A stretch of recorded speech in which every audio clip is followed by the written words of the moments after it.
New on KRDO News Channel 13, a Colorado Springs police officer is recovering tonight after he was assaulted.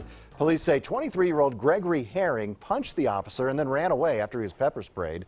Herring was arrested last night on charges of second-degree assault on a police officer. KRDO News Channel 13's Bonnie Silkman joins us live. And Bonnie, police say they made every effort to avoid using deadly force in this case. James, really multiple steps were taken to avoid a shooting in Colorado Springs last night. Police say that the suspect, Gregory Herring, was pepper sprayed after he punched a police officer.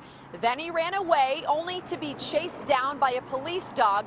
That's when the suspect, Herring, was hit by a stun gun. Finally, he was arrested after all of that. Now, the police department here says although things did get physical last night, no shots were fired, and they consider that a success. Things can change in a blink of an eye. For nearly 2 decades, Officer Darren Schweitzer has patrolled the streets of Colorado Springs. And on every shift, Schweitzer is prepared to use his weapon. It definitely weighs on an officer's mind. KRDO News Channel 13 took a ride with the experienced officer. We're going en route to the Lee Lurie. With officer-involved shootings making national headlines, we asked if police are under greater scrutiny. Absolutely.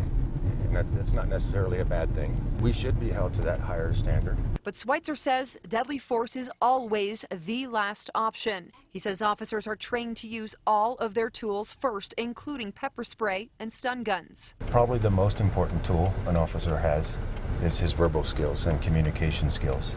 Officer Schweitzer has been a police officer for 18 years. Now, he's never been involved in a deadly situation. However, he says there have been several close calls where it could have gone either way. While it was all taking place, I was saying to myself, if he points the weapon at me and I have to shoot him, I want to make sure that I make it home safely to my family when my shift is over. But for those in blue who have used deadly force, it often does affect officers. Sometimes I would imagine that they could feel disappointed looking back that maybe there was some type of possible different outcome.